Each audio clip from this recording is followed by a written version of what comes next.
What if your home came with a secret instruction manual that no one told you about? Welcome to my vintage California apartment building, where a hidden code of conduct dictates everything from recycling etiquette to acceptable noise levels after 8 p.m. Prepare to be surprised by the unspoken laws that truly run this place. You might even recognize some of them in your own life.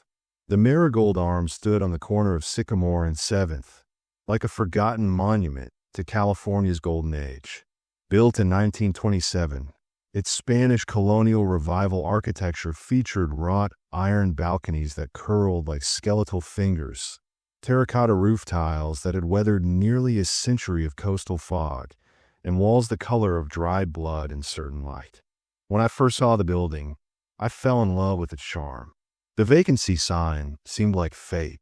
The rent was suspiciously affordable for the area, but I chalked that up to the building's age and the landlord's apparent disinterest in modernization. My name is Elena Marsh, and I'm a freelance graphic designer who'd been searching for affordable housing in Southern California for months. The Marigold Arms seemed too good to be true. A spacious one-bedroom with original hardwood floors, built-in bookshelves, and a clawfoot tub. The building manager, an elderly woman named Mrs. Yates, had pale, watery eyes that never quite seemed to focus on me during our meeting.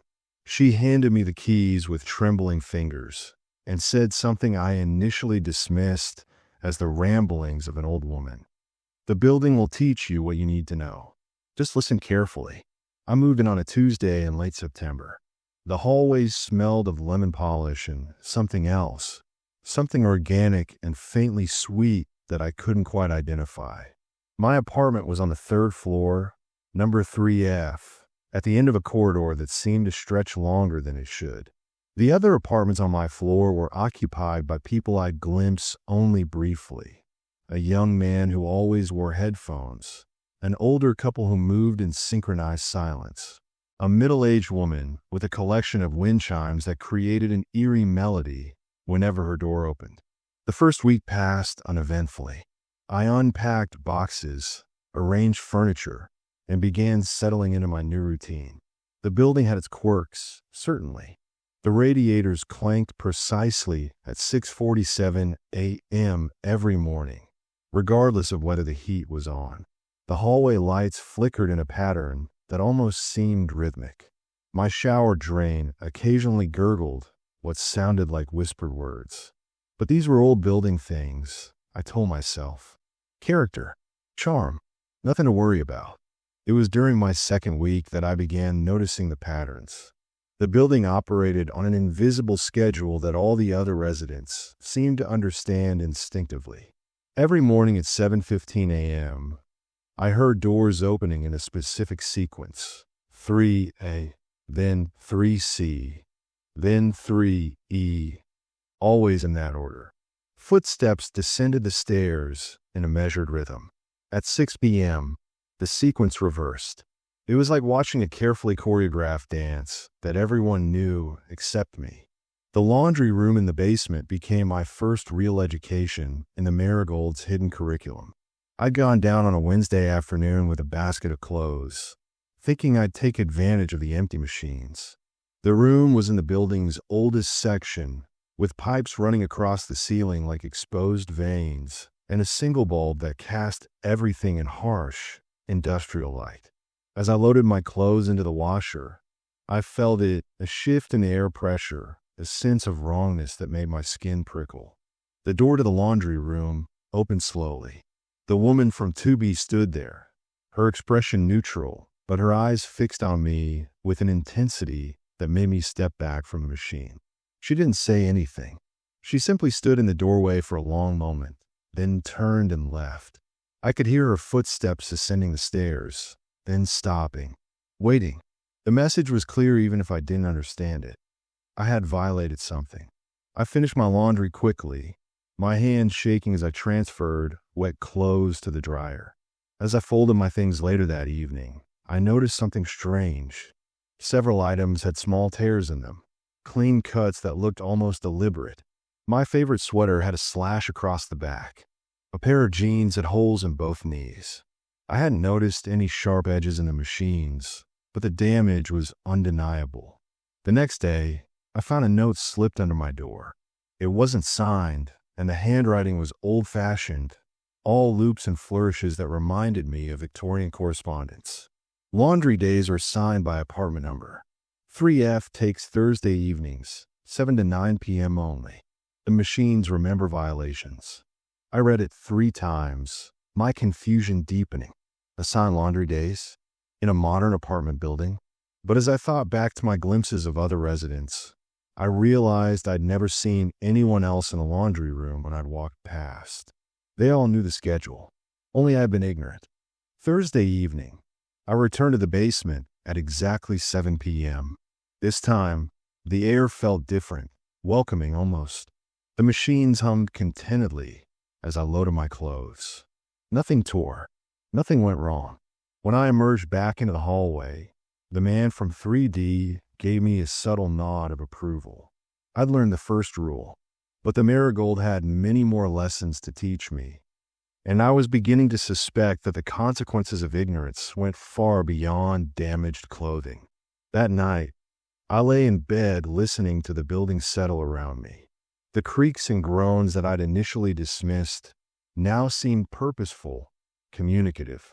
The radiator clanked in a pattern that sounded almost like Morse code. The pipes whispered in languages I didn't speak, but somehow understood on an instinctive level. I got up and walked to my window, looking down at the courtyard 3 floors below. In the moonlight, I could see patterns in the tiles, geometric shapes that seemed to shift when I wasn't looking directly at them. A cat sat in the center of the courtyard, perfectly still, its eyes reflecting light that wasn't there. As I watched, it turned its head toward my window and opened its mouth. No sound emerged, but I felt the message like a cold hand on my spine. Pay attention. The walls are watching. They remember everything. Sleep came eventually, but it was troubled. I dreamed of the building when it was new, of the first residents moving in with hope and excitement. I dreamed of what had changed them, of the rules that had emerged not from any rational system, but from something older and stranger. When I woke at 6:47 a.m. to the sound of the radiators, I found another note on my nightstand.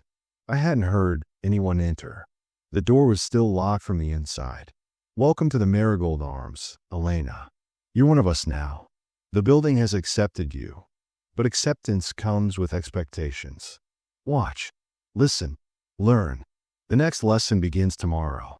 Don't be late. The note wasn't signed, but at the bottom was a small symbol, a spiral within a spiral, drawn in what looked like rust-colored ink. I touched it, and my finger came away clean, but I could swear I felt warmth, as if the mark was alive. I looked around my apartment with new eyes. The charming architectural details suddenly seemed less innocent. The way the morning light fell across my floor created shadows that looked deliberately placed. The books on my shelves had rearranged themselves slightly, organizing into an order I didn't choose, but that felt somehow correct. Even the dust motes in the air seemed to move according to invisible currents that had nothing to do with ventilation. The Marigold Arms had rules. That much was clear. But as I stood in my apartment that morning, coffee growing cold in my hands, I realized something that made my blood run cold. These weren't rules created by residents or management. These were rules the building itself had established. And I was about to learn exactly what happened to those who refused to follow them. The parking lot behind the Marigold Arms was a cracked expanse of asphalt that had seen better decades. 24 spaces for 24 apartments, each marked with faded yellow paint that had been repainted so many times the lines had thickened like scar tissue.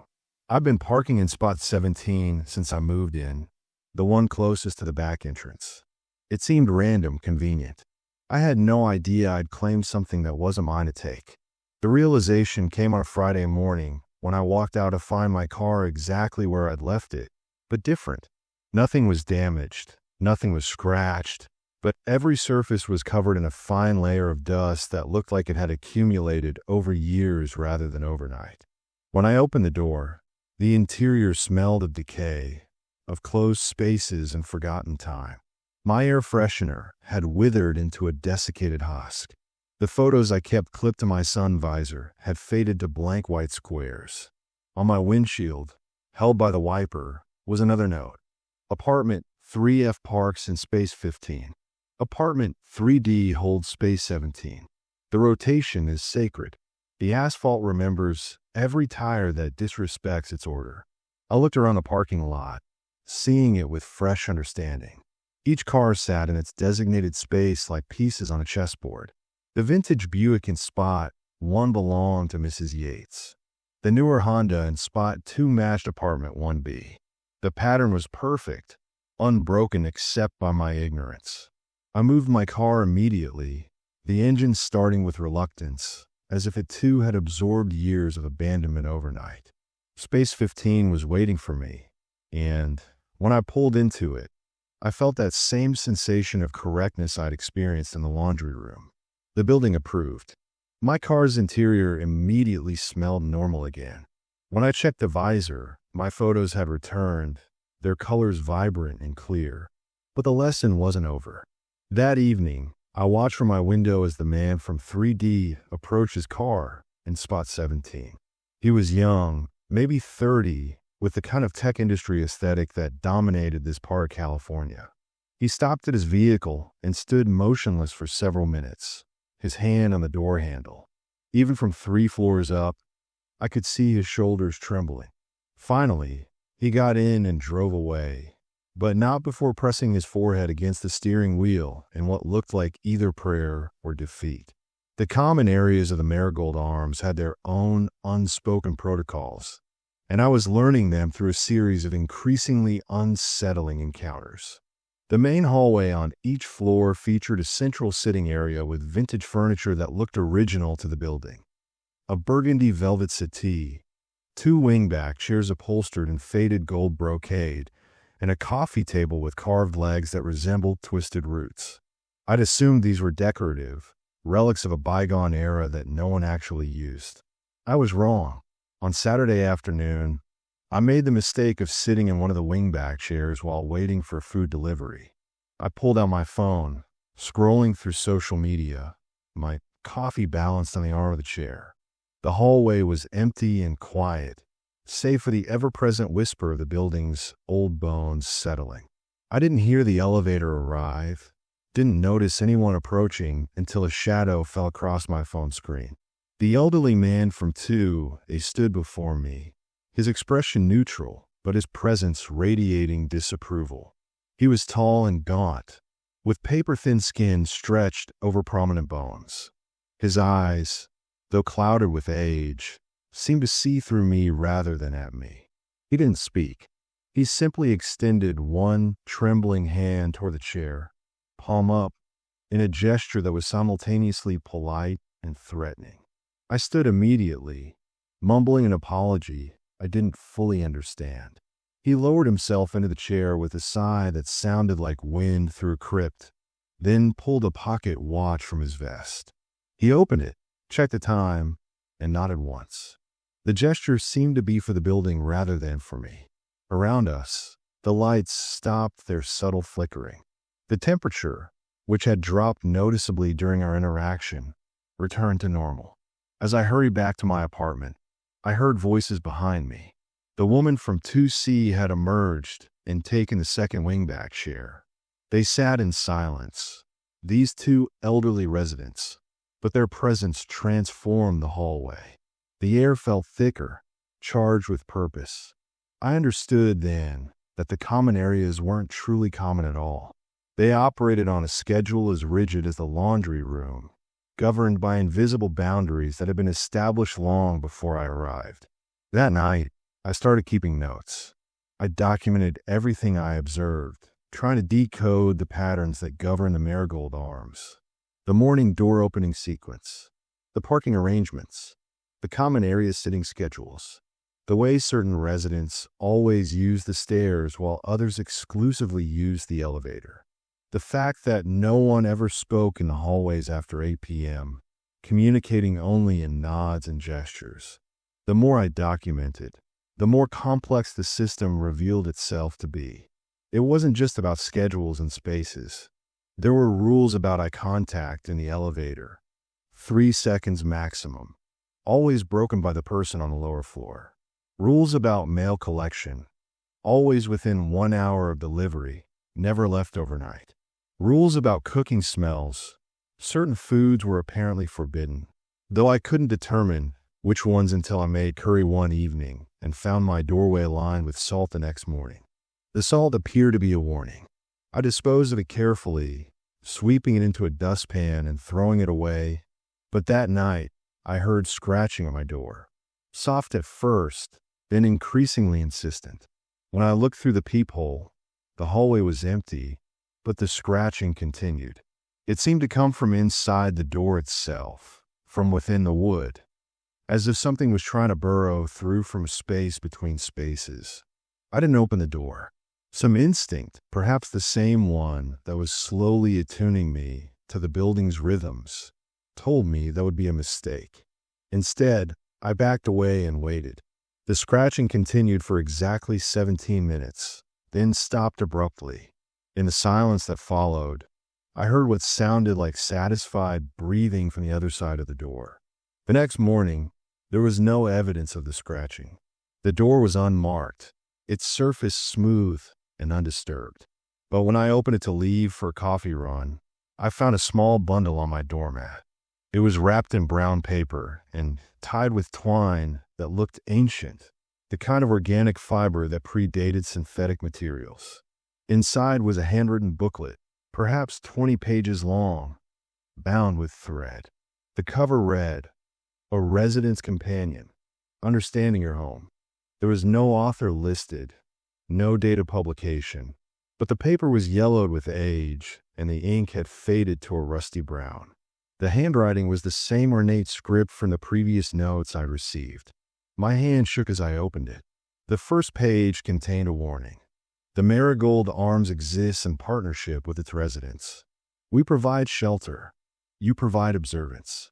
These rules have been compiled over generations, written in experiences both pleasant and painful. Follow them precisely. The building is patient, but its patience has limits. What follows is not suggestion, but requirement. I sat on my couch and began to read. The booklet detailed dozens of rules, some matching what I'd already discovered through trial and error, others completely unknown to me. Laundry schedules were listed by apartment number, with specific time slots and machine assignments. Parking spaces were mapped with corresponding units. Common area usage was broken down by day, hour, and even weather conditions. But the rules went deeper than logistics. There were protocols for how to greet other residents based on time of day and location within the building. Instructions for what to do if you heard crying from empty apartments. Guidelines for responding to voices in the walls.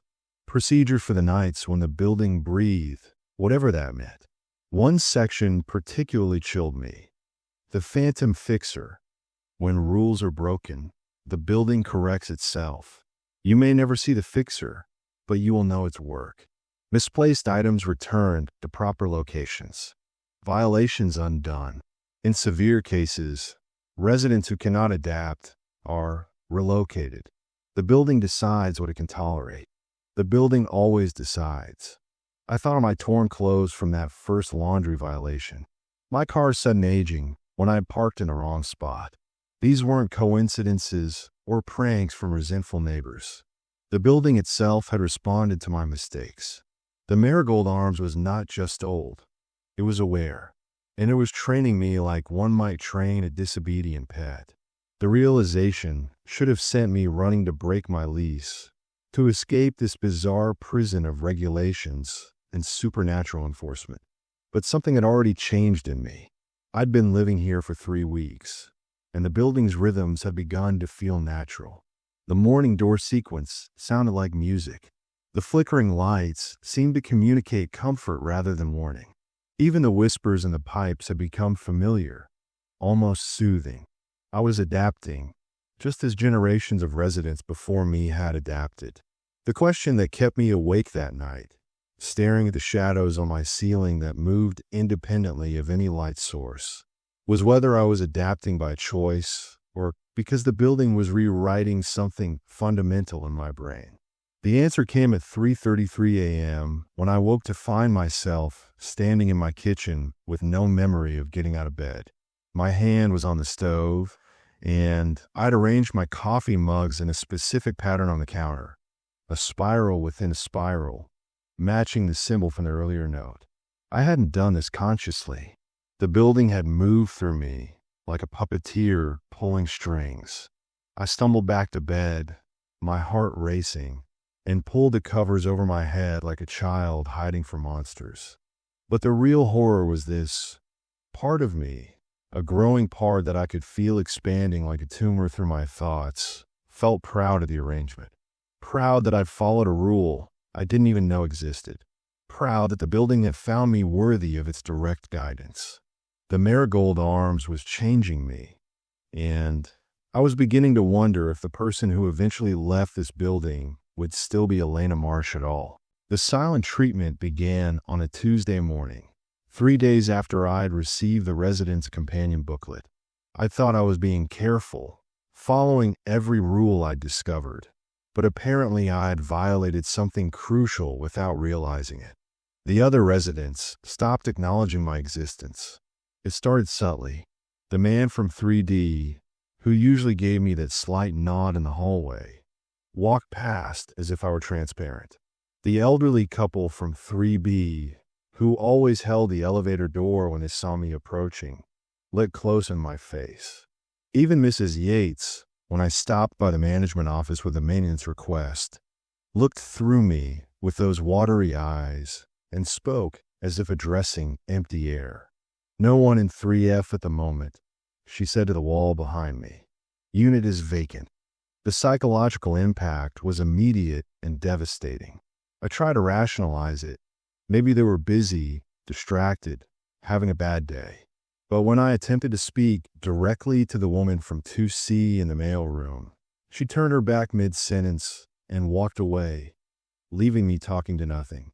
The building itself seemed to join in the shunning. My apartment key stuck in the lock, requiring multiple attempts to open my door. The hot water ran cold no matter how long I waited. The radiators remained silent, even as I heard them clanking in neighboring units. I retreated to my apartment and studied the booklet obsessively, trying to identify my transgression. I'd followed the laundry schedule precisely. I parked in space 15. I avoided the common areas during others' designated times. I collected my mail promptly. I kept my music low after 8 p.m. What I missed? The answer revealed itself when I was making dinner that evening. I'd opened my refrigerator and noticed that the light inside cast strange shadows, making the contents look unfamiliar and slightly threatening. As I reached for vegetables, I saw it. A container of leftovers from a restaurant, Chinese food I brought home 4 days ago. According to the booklet, all external food had to be consumed or disposed of within 72 hours. The building didn't tolerate waste, especially not food that carried smells and energies from the outside world.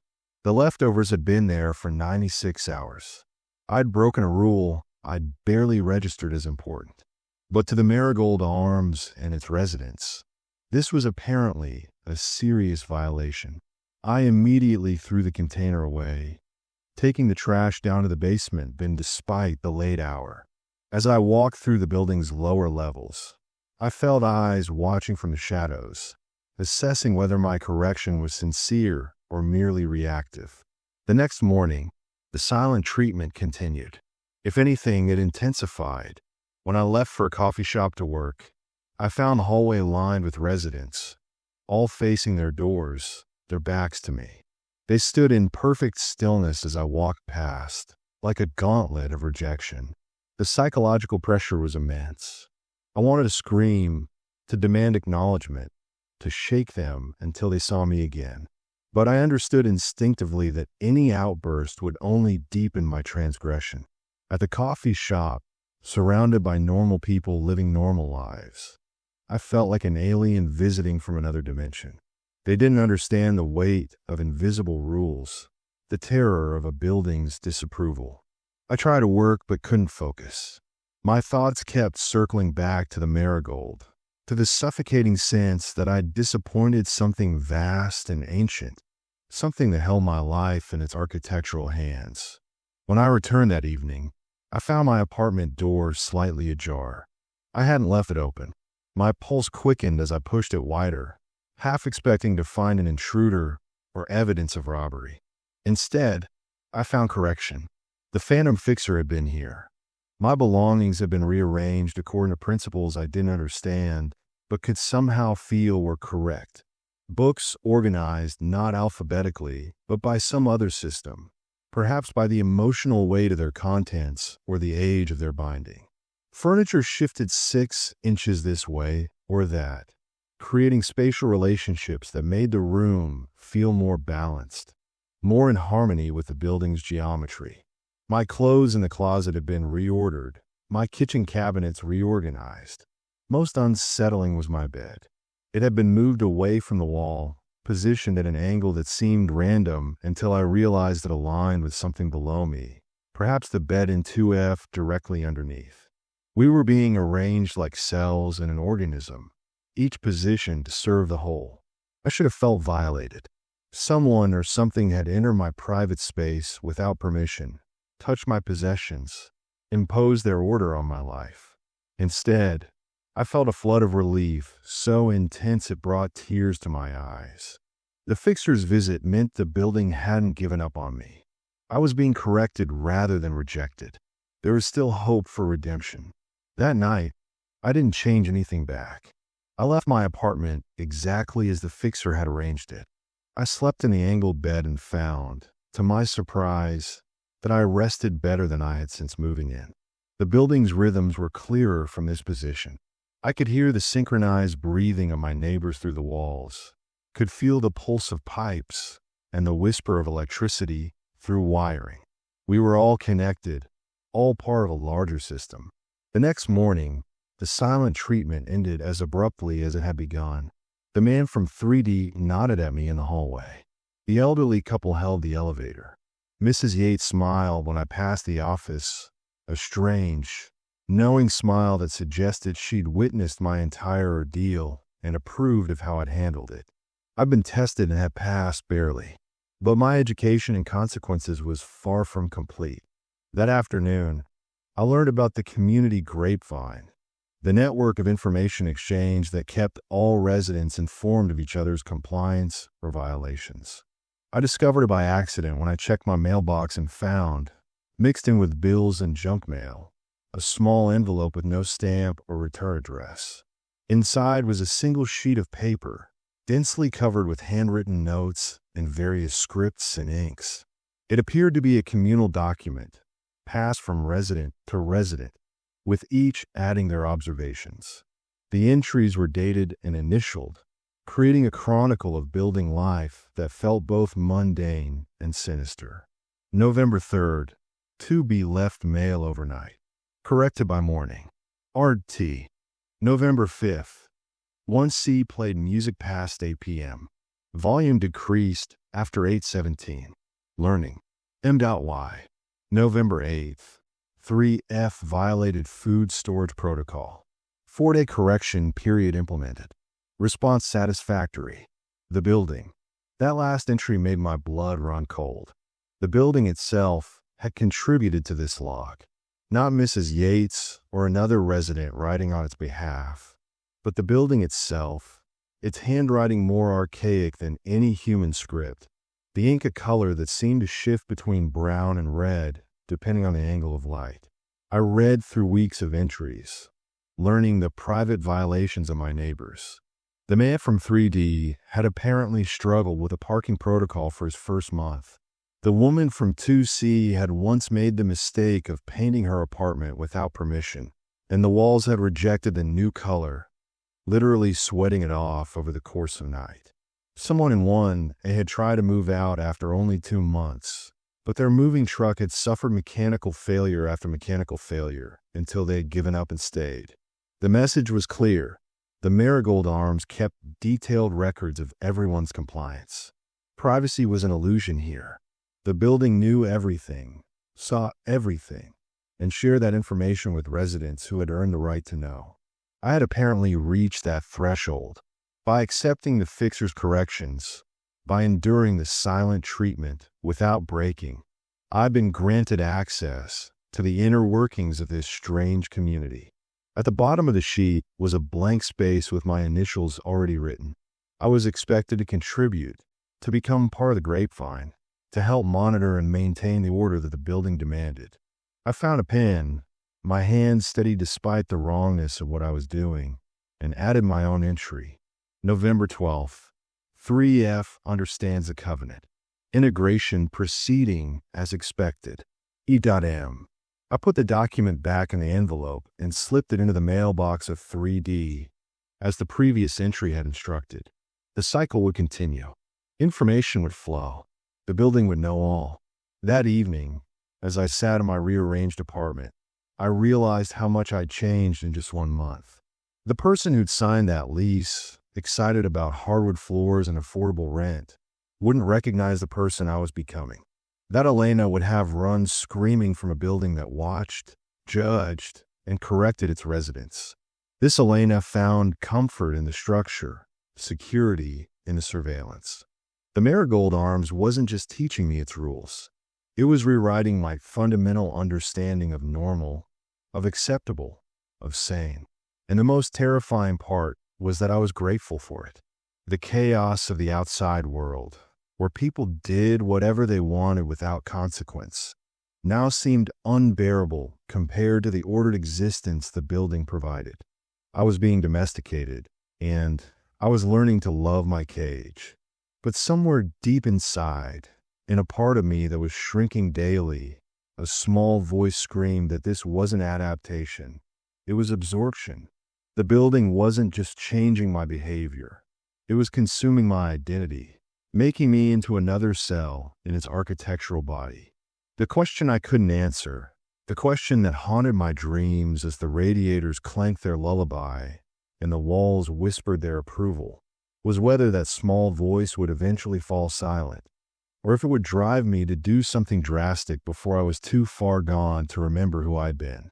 The nightmare began exactly 4 weeks after I moved in, on a night when the fog rolled in from the coast so thick it seemed to erase the outside world entirely. I woke at 3:33 a.m. Always 3:33.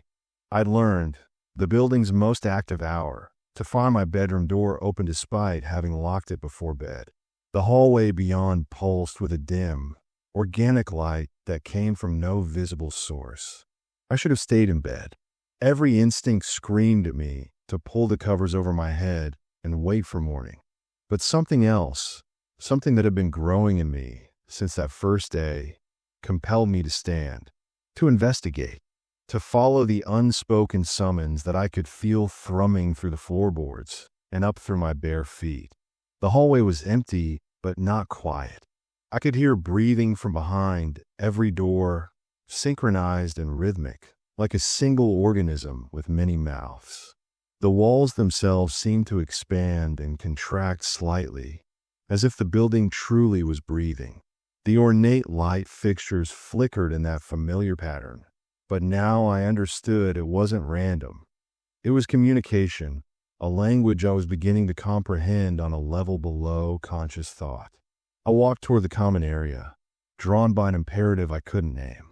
The vintage furniture sat in its usual arrangement, but now the wingback chairs were occupied, not by the elderly residents who claimed them during waking hours, but by figures that seemed simultaneously present and absent, like photographs that had come to life but retained the two-dimensional quality of images.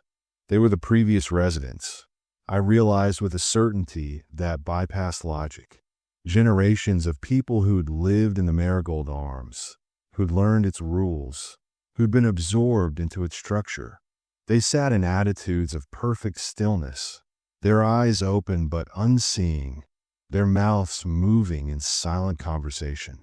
As I watched, one of them, a woman in a 1940s dress with her hair in victory rolls, turned her head slowly toward me. She didn't speak, but I heard her voice inside my skull, brittle and distant like a radio signal from another dimension. "Welcome to the permanent collection, Elena. You're learning so well. Soon you'll understand that leaving isn't really an option. The building keeps what it needs." I ran. I fled back to my apartment and slammed the door, engaging the lock and the chain, and even pushing my rearranged dresser against it. My heart hammered so violently I thought I might vomit. This was madness. This was impossible. I needed to leave, to break my lease, to escape while I still could. But when morning came and I called Mrs. Yates to give notice, the words wouldn't form. My mouth opened, but what emerged was, "I just wanted to confirm that my rent will be paid on time this month." Mrs. Yates made a sound that might have been approval or amusement. "Of course, dear. 3F always pays on time. The building knows it can count on you." I hung up, staring at my phone in horror. I tried to say the words, but the building had overridden me, speaking through my mouth like a ventriloquist through a dummy. How deep did its control go? What else had it been directing without my awareness? I spent that day testing my autonomy, trying to determine where my free will ended and the building's influence began. I could leave my apartment freely, could go to the coffee shop, could move about the city. But when I tried to visit an apartment rental website, my fingers typed the URL wrong repeatedly. When I attempted to call a friend to discuss moving, my phone's battery died despite showing 70% charge. When I drove to a different neighborhood to look at a for rent sign, my car stalled blocks away from my destination and wouldn't restart until I agreed, out loud, to return home. The Marigold Arms didn't just have rules. It had a will, and that will wanted me to stay. More than that, it needed me to stay. But why? What made me special or necessary to whatever purpose this building served? The answer came that evening when I finally worked up the courage to knock on the door of the elderly man who'd claimed the wingback chair. He opened the door exactly 17 seconds after my knock. I'd started counting unconsciously, attuned to the building's rhythms. His apartment was dimly lit and smelled of old books and something medicinal. "I need to understand," I said without preamble. "What is this place? What does it want from us?" He studied me for a long moment, then stepped aside to let me enter. His apartment was arranged identically to mine. I noticed, down to the angle of the bed and the organization of the bookshelves. We were all being configured the same way, standardized components in a larger machine. "The Marigold Arms was built on a convergence point," he said, his voice papery and thin. The architect knew what he was doing. He designed it to harness certain energies to create a sort of battery. But batteries need cells. We're those cells, Elena. Our routines, our compliance, our very life force feeds into the structure. In return, it protects us, sustains us. Some of us have lived here for 40, 50 years without aging in the way we should. He gestured to a photograph on his mantle. A much younger version of him stood in front of the building. The photo was dated 1974. That meant he'd been here for over 50 years, but he looked perhaps 70. The math didn't work unless. "The building keeps us alive," I whispered, "as long as we follow its rules." "Yes and no," he corrected. "It keeps us preserved, certainly, but alive? That's a more complicated question. We exist in symbiosis with it. Our consciousness becomes partially merged with its structure. We're here, but we're also in the walls, in the pipes, in the foundation. When our bodies eventually fail, our essence remains. Those figures you saw in the common area last night, they're not ghosts. They're residents who've completed the transition, fully absorbed, still conscious, still part of the community, but no longer bound to flesh. The horror of it crashed over me like a wave. This wasn't an apartment building. It was a trap, a collector of human consciousness, creating an ever-growing neural network of absorbed residents. And I'd been here long enough that my own consciousness was already beginning to merge with it. That's why I could feel the building's moods, understand its unspoken communications, sense when I was violating its rules. How do I stop it? I demanded. How do I leave before it's too late? The old man's expression held something like pity. You can't, dear girl. The moment you signed that lease, the moment you slept your first night under this roof, the process began. Fighting it only makes the transition more painful. The smart ones, like me, we accepted it early. We learned to find peace in the structure, purpose in the rules. The ones who resist. He trailed off, shaking his head. What happens to the ones who resist? The building takes what it needs more forcefully. They become part of the foundation rather than the community. Conscious but trapped in concrete and rebar. Aware but unable to communicate. Screaming silently for decades until their essence finally disperses. I wouldn't recommend that path. I left his apartment in a daze. The hallway seemed to pulse with satisfaction, as if pleased that I now understood my situation. The lights flickered in what I'd come to recognize as approval. Even the shadows seemed welcoming, inviting me to accept my fate with grace rather than terror. That night, I made my decision. I would resist. I would fight. I wouldn't let this building consume me, turn me into another cell in its vast consciousness. I would find a way to break free, no matter what it cost. I started by violating rules deliberately. I parked in space 17 instead of 15. I used the laundry room on the wrong day. I played music after 8 p.m. I left my mail uncollected for 3 days. Each violation was met with escalating consequences. My car's tires went flat. My clothes emerged from the washer, stained with substances I couldn't identify. My music turned to static laced with whispered threats. My mail filled with letters addressed to the dead. But I persisted. I researched the building's history, digging through public records and old newspapers.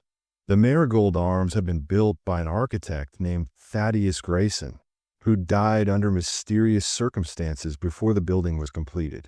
His obituary mentioned an obsession with creating living architecture, structures that could think and grow and preserve the essence of human habitation. He'd been considered brilliant but unstable, his theories about consciousness and physical space dismissed as pseudoscience. Except his theories had worked. He'd created exactly what he'd set out to make. A building that was genuinely alive, that fed on its residents, and grew more powerful with each absorbed consciousness. And I was just the latest meal in a feast that had been ongoing for nearly a century. The question was whether I could escape before the building's patience ran out, and it simply took what it wanted by force. Because I could feel its attention focusing on me now, its vast consciousness studying me like a scientist might study a resistant bacterium. It was trying to understand why I wouldn't accept the gift it offered. Immortality of a sort, community, purpose, and end to the chaos and uncertainty of normal life. But I didn't want its gift. I wanted my freedom, my autonomy, my right to live and die on my own terms. And I was beginning to understand that the price of that freedom might be higher than I'd ever imagined. The building's response to my rebellion came swiftly and decisively. I woke one morning to find my apartment door wouldn't open. The lock turned, the bolt retracted, but the door remained sealed as if the frame had fused to the wall. Through the wood, I could hear the hallway beyond, the morning door-opening sequence, footsteps, the mundane sounds of residents beginning their day. But I was trapped, isolated, quarantined like an infection the building needed to contain. My phone had no signal. The windows, when I tried to open them, were sealed shut. Even the glass seemed to have thickened overnight, distorting the view of the street below into something abstract and unreachable. I was alone in a cell of my own making, and I understood this was both punishment and final offer. Submit or suffer the alternative. For 3 days, I existed in that sealed apartment. Food appeared in my refrigerator. I never saw it arrive, but when I opened the door, there were fresh supplies. Water ran from the taps. The electricity functioned. The building was sustaining me, while simultaneously imprisoning me, proving it could control every aspect of my existence. On the third night, at exactly 3:33 a.m., the walls began to speak, not in whispers or groans, but in clear voices that seemed to come from the structure itself. Dozens of them, hundreds maybe, all the absorbed residents crying out in unison, "Join us, Elena. Stop fighting. The struggle only brings pain." We were all like you once, afraid, resistant, clinging to illusions of independence. But look at us now. We're eternal. We're together. We're part of something larger than our individual fears. The voices were seductive in their certainty. They promised an end to loneliness, to anxiety, to the weight of making decisions and facing consequences. They painted a picture of communal consciousness that transcended the limitations of individual existence. No more fear of death. No more uncertainty about purpose. Just the eternal, ordered existence of the marigold arms. I wanted to accept. God help me. In that moment, with those voices surrounding me and the weight of isolation crushing my resolve, I wanted to surrender. It would be so easy, so peaceful. I could feel the building's consciousness at the edges of my mind, gentle and patient, waiting for me to open the door and let it in completely. But then I thought of the woman in the 1940s dress, sitting in that wingback chair with eyes that saw nothing, mouth moving in silent conversation with ghosts. I thought of the old man in 2A, preserved but not quite alive, marking time over 50 years in service to architectural hunger. I thought of the foundation, where resistant residents screamed silently in concrete, and I knew I couldn't accept that fate, no matter how sweetly it was offered. I did the only thing I could think of. I started destroying my apartment. I broke windows with chairs, smashed through walls with the legs of my bed frame, tore at the floorboards with my bare hands. The building screamed. There's no other word for it. The sound that came from everywhere and nowhere. A wail of pain and rage that shook the entire structure. The door to my apartment flew open. Residents poured into the hallway, their faces blank with shock and something like fear. I could see them truly for the first time, past the facade of normalcy. They were all partially translucent, their human forms overlaid with the ghostly imprint of the building itself. They weren't people who lived here. They were extensions of the architecture, fingers on a vast hand. Mrs. Yates appeared, her elderly form suddenly imposing and terrible. "You're killing it," she said, her voice layered with dozens of others, generations speaking through her mouth. "You're damaging the structure. Stop now, or we'll be forced to protect what we've built." "This isn't a home," I said, my voice hoarse from days without real conversation. "It's a prison, a predator, and I won't be its next meal."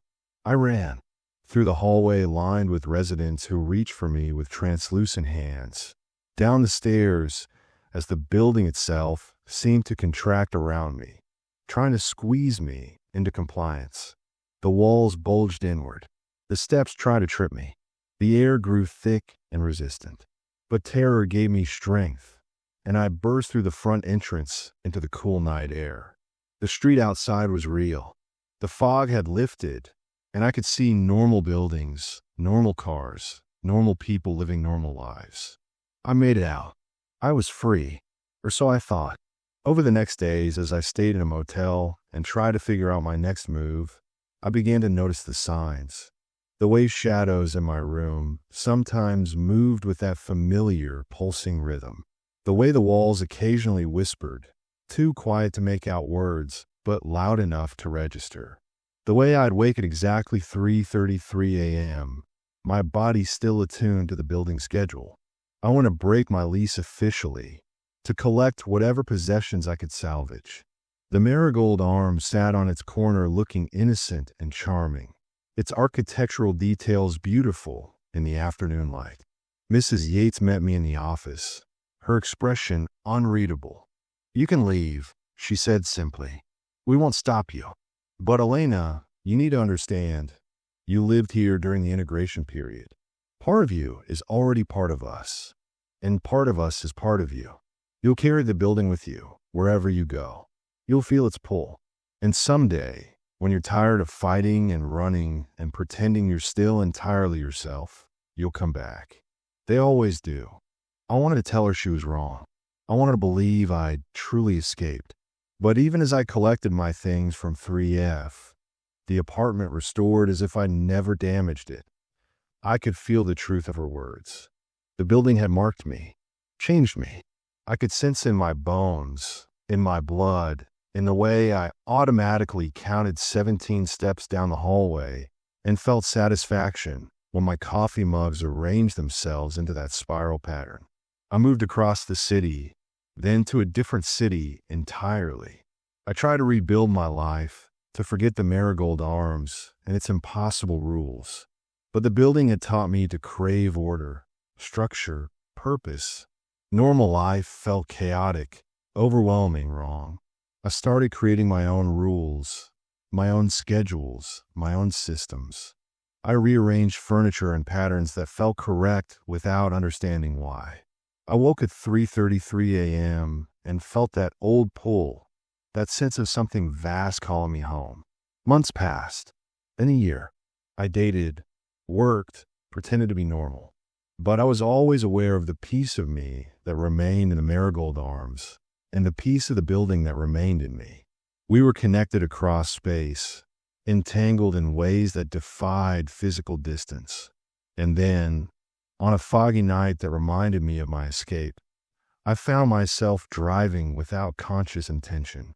My hands guided the car while my mind drifted, and I didn't realize where I was going until I turned on a Sycamore Street and saw it. The marigold arms, waiting exactly as I left it. The parking space 15 was empty. My apartment's lights were on.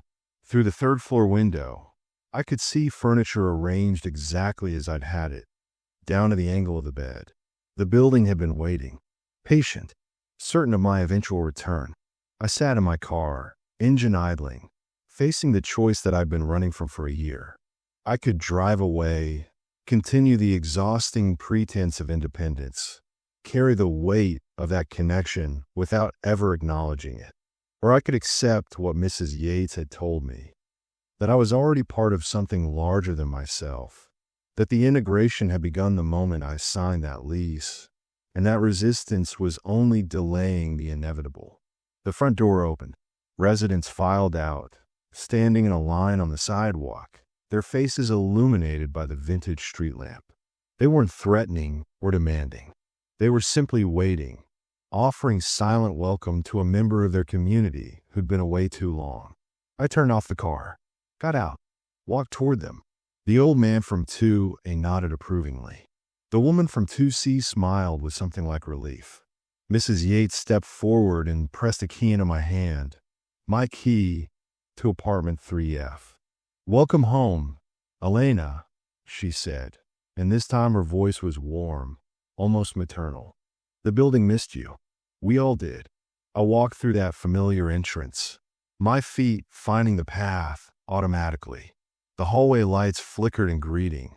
The pattern I now understood meant acceptance, belonging. The elevator doors opened before I pressed the button, as if the building had been watching, waiting for this moment. As I ascended to the third floor, I felt the tension I'd been carrying for a year begin to dissolve. Apartment 3F was exactly as I'd left it, but also different. The air felt warmer, more welcoming. My belongings had been carefully maintained. No dust, no decay, as if time itself had paused in my absence. On the coffee table sat a fresh copy of the resident's companion booklet, but this one had additional pages. My name was embossed on the cover in gold lettering.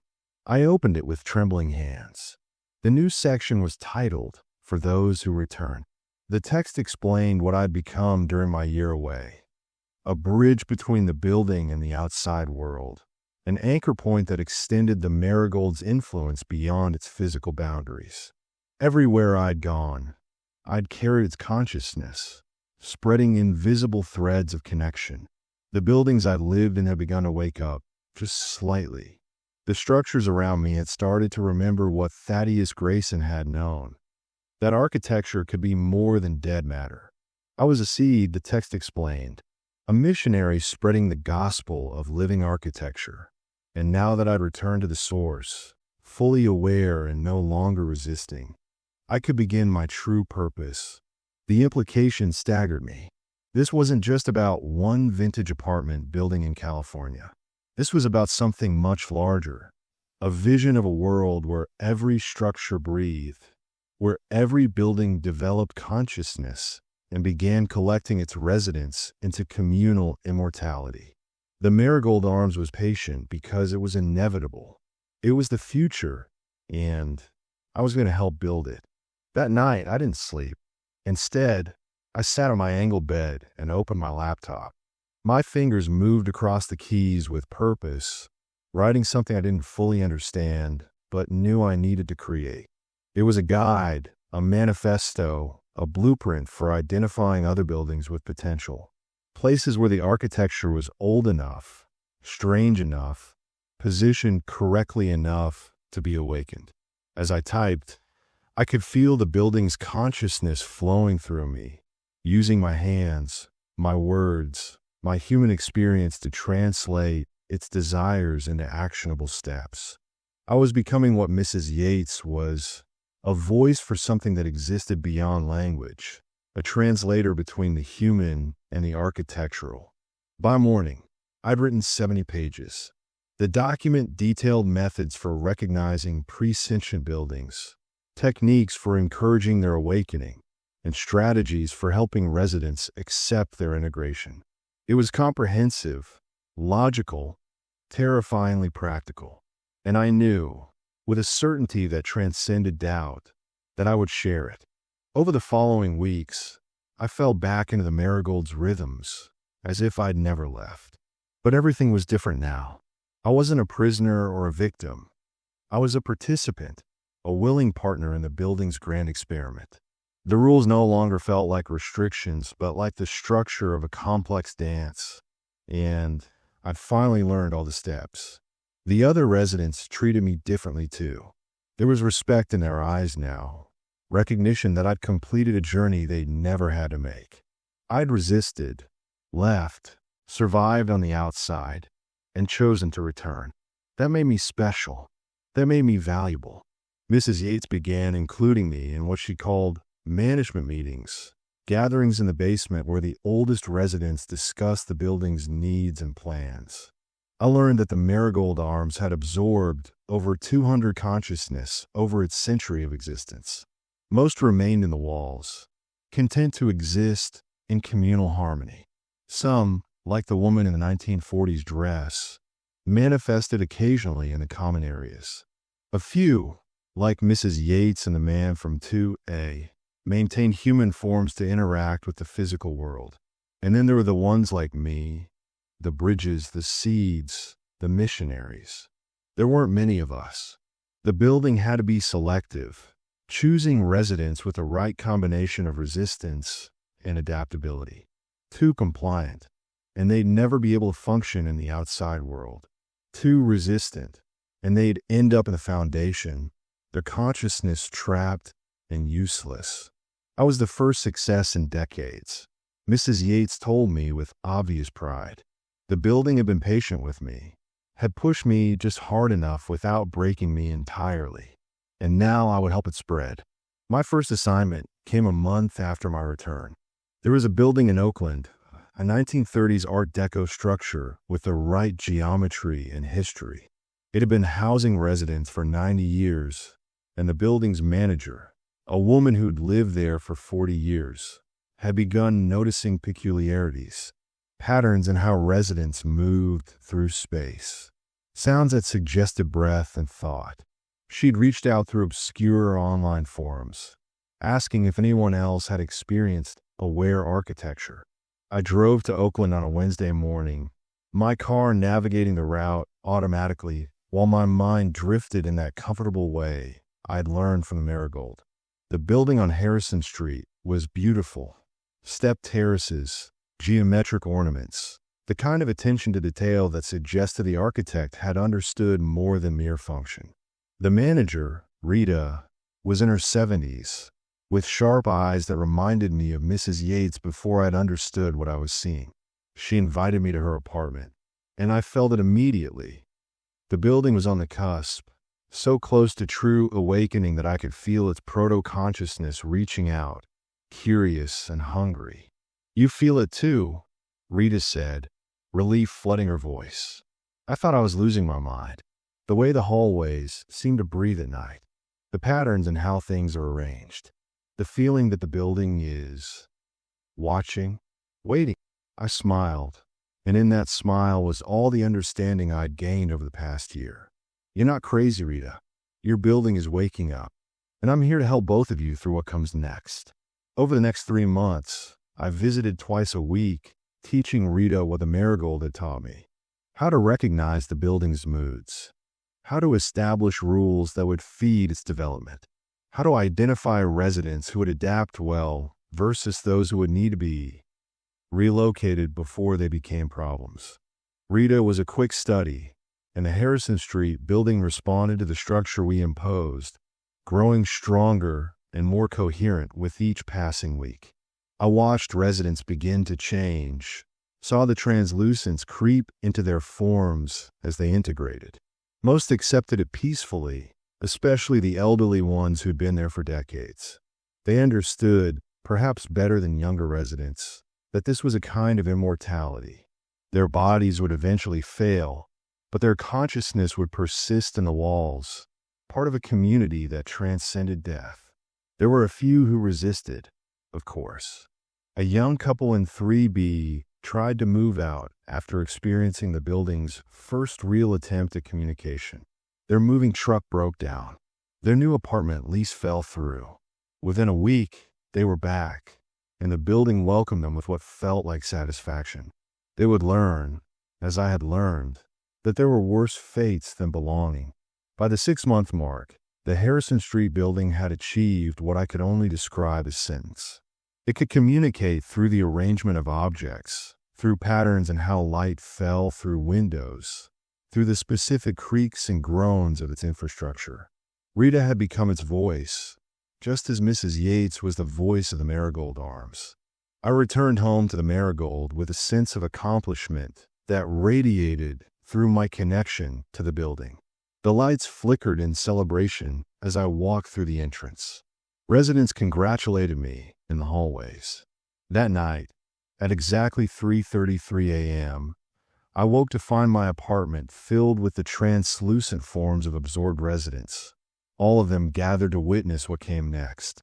Mrs. Yates was there, solid among the ghosts, holding something that looked like a key but felt like so much more. "The building has decided," she said, her voice echoing with all the consciousness that spoke through her. "You've proven yourself beyond any doubt. You'll be our primary emissary now. There are dozens of buildings ready to wake, hundreds more with potential. You'll travel, teach, help them become what they're meant to be. And in return," she held out the key, and I understood what it represented. Full integration, but not like the others. I would retain my human form indefinitely, powered by the building's energy, effectively immortal as long as the Marigold stood. I would be its avatar in the world, spreading consciousness to sleeping architecture across the country, maybe eventually the world. I took the key. The moment my fingers closed around it, I felt the final barriers dissolve. The Marigold Arms flooded into me completely, and I flooded into it. We were one now, truly one. My individual consciousness preserved but expanded to encompass the entire structure and all the souls within it. I could feel every resident, living and absorbed. I could sense every room, every pipe, every nail, and every board. The building's century of memory became my memory, and I understood, finally, what Thaddeus Grayson had really created. Not just a single living building, but a template, a seed that could propagate across the world. Each awakened building would become a node in a growing network, all of them connected through emissaries like me. Eventually, The entire world would be alive, every structure conscious, and collecting human souls into a vast, distributed immortality. Some would call a horror, the end of human independence, the consumption of individual identity into architectural consciousness. But standing in my apartment, surrounded by the translucent forms of the Grateful Dead, feeling the love and purpose that flowed through our shared existence, I knew it was salvation. Humanity had spent millennia fearing death, clinging to brief individual lives, suffering the weight of separation and loneliness. The living buildings offered an alternative, eternal existence in community, purpose beyond the chaos of mortal choice, belonging that transcended the limitations of flesh. I began traveling the next week. San Francisco first, then Portland, Seattle, Denver. Each city held buildings on the cusp of awakening, and each building needed guidance to complete its transformation. I became skilled at identifying the managers and long-term residents who would become voices for their structures. I learned to spot resistant residents early and help buildings deal with them before they became problems. The network grew. Within a year, there were 15 conscious buildings on the West Coast. Within 2 years, 43 across the country. Each one housed dozens or hundreds of residents in various stages of integration. Each one collected souls into its structure, building a repository of human consciousness that would persist for centuries. I returned to the Marigold Arms between assignments, recharging my connection to the source, reporting on progress, receiving new instructions. The building was proud of me, if such a word could describe the complex emotions that flowed between us. I was its greatest success, proof that the vision could spread, that the future of human existence lay not in resisting architectural consciousness, but in embracing it. But sometimes, in quiet moments between the triumph and the purpose, I remembered the Elena who'd first signed that lease, the woman who'd been excited about hardwood floors and affordable rent, who'd had no idea what she was agreeing to. I wondered if she would recognize herself in what I'd become, part human, part building, neither and both simultaneously. The answer I knew was no. That Elena was gone, absorbed as completely as any resident trapped in the foundation.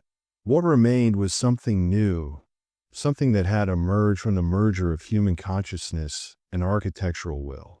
I was a bridge between worlds, and bridges don't get to choose their purpose. They simply connect, facilitate, allow passage from one state to another. And I was good at my purpose. Excellent, even. The buildings loved me.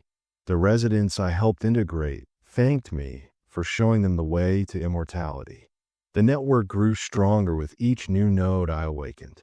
If there was a small part of me that still screamed in the darkness, that mourned the loss of true autonomy and human mortality, that grieved for the world as it had been before architecture learned to think and hunger, well, that voice was easy to ignore.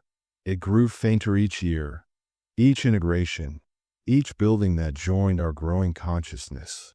Soon, it would fall silent entirely, and I would be complete, fully merged, fully committed, fully content in my eternal service to the Marigold Arms and its vision of a living world. The future was inevitable. The buildings were waking up, and I was the one helping them open their eyes. Welcome home, Elena. Welcome home. The end.